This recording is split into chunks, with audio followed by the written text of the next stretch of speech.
The speed of change is accelerating daily. Our world is becoming increasingly complex, and it is full of uncertainty and stress. We continue to face unprecedented and urgent challenges. We're surrounded by chaos and stressors that never stop. We are tasked to perform outside of our familiar zones, both in our professional as well as our personal lives. This, of course, means we need to adapt. But the circumstances that make adapting so important also trigger fear in our human conditioning. When we're under stress, our brains are wired to react in ways that is often steeped in fear, anxiety, and old habits. This leads us to resist the needed change and default to reactive behavior and old patterns, the very patterns that we actually need to change, which, needless to say, is not good. As leaders, this is grave. Leaders have an enormous influence on the lives of those they lead. Leaders of companies, churches, communities, and your own family. When leaders trigger fear, when leaders signal stress, when leaders get stuck, their teams, their parishioners, their organizations, and their families also get stuck. That is why, as leaders, it is imperative that you stay calm, that you keep your confidence, that you remain steadfast. How do you do that? How do you remain calm amidst chaos? How do you control your responses under pressure? How do you stay focused, confident, and present? First, I will tell you what doesn't work: telling somebody to calm down, particularly if she is Latin and she's your wife. No, remaining calm amidst chaos is developed from self-mastery. It's something that you have to work on and plan for before the proverbial shiitake hits the fan. There are 3 parts to this. We'll use a mountaineering framework for this, okay? Life is like climbing your personal Mount Everest in life. Right, Mark? The 3 parts of this. Number 1, build your base camp. Number 2, anticipate and prepare. Number 3, crisis response. Let me take you through them quickly, okay? Number 1, building your base camp. This is the foundation that you build that sets you up for success. No matter what happens as you go out into the storms and make your climb, you will do so ready, and you'll have a base to retreat to in order to get regenerated. There are 3 essentials to have in your base camp. Number 1, your routines, your morning routine. How you start your day will dictate your whole day. But you already know that. You're here, as you should be, first thing every morning. Number 2, your evening routine. How you shut down your workday and transition to your family. How you wind down your night and prepare for excellent sleep.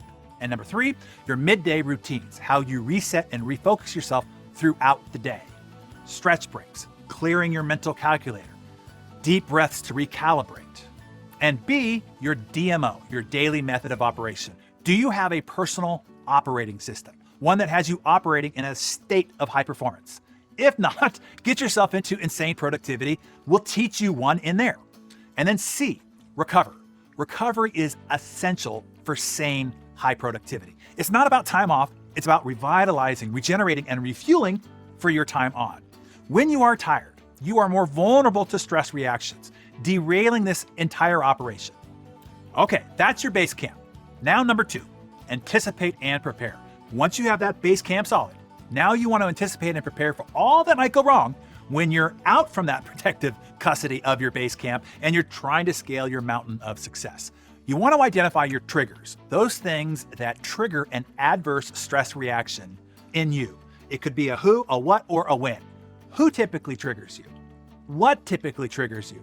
When are you typically triggered? The first step of self-mastery and regaining control over yourself, and thus the situation, is awareness.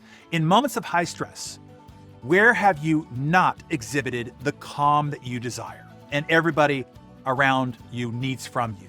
You know those moments when you wake up the next morning going, I really shouldn't have bitten the head off of so-and-so, and things like that. Look, we've all done it, and in hindsight, we feel like a jerk. Identifying your triggers so that you can anticipate and prepare in advance is critical to containing your calm. Then what you do is set your intention. If you know a trigger point is coming up, decide how you want to be and show up and behave in advance. I often take a beat or 2 before engaging in a meeting, in a conversation, or an exchange to envision how I want to show up, how I want to react to the things that might come at me.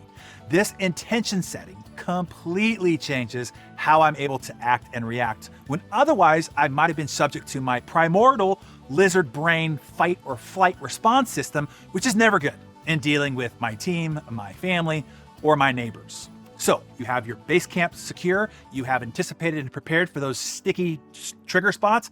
Finally, it is simply better navigating the inevitable and unpredictable crises that will arise. Number 3 is better managing your crisis response.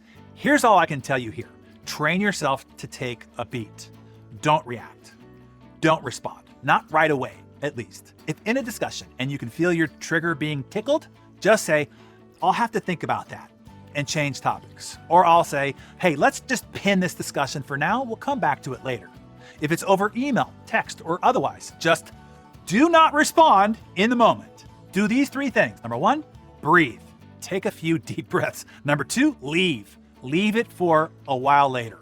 3, walk. Go take a quick walk. Clear out the adrenaline that might be trickling through your veins. Later, when you come back to it, fully oxygenated and adrenaline free, you can respond with calm. And hey, I know all of this is easier said than done. I wrote this guide because I was screwing up. I was watching myself react and stress respond in ways that were not the EQ leader, right, Maggie? The EQ husband, right, wife? And the EQ friend that I aim to be. So I wrote this for myself to recenter, rebalance, and regain control over my calm, cordial, and centeredness. And it has worked so well that I decided to share it with you this morning. Now, you confess. Take out your Darren Daily Journal and assess, where do you need to rebalance or reinforce? 1, building your base camp of routines, method of operation, and or recovery. 2, anticipate and prepare for your who, what, and when triggers so that you can set better intentions. And number 3, your crisis response, better managing your response amidst chaos. Share your plan to improve so that you can better lead with calm through chaos.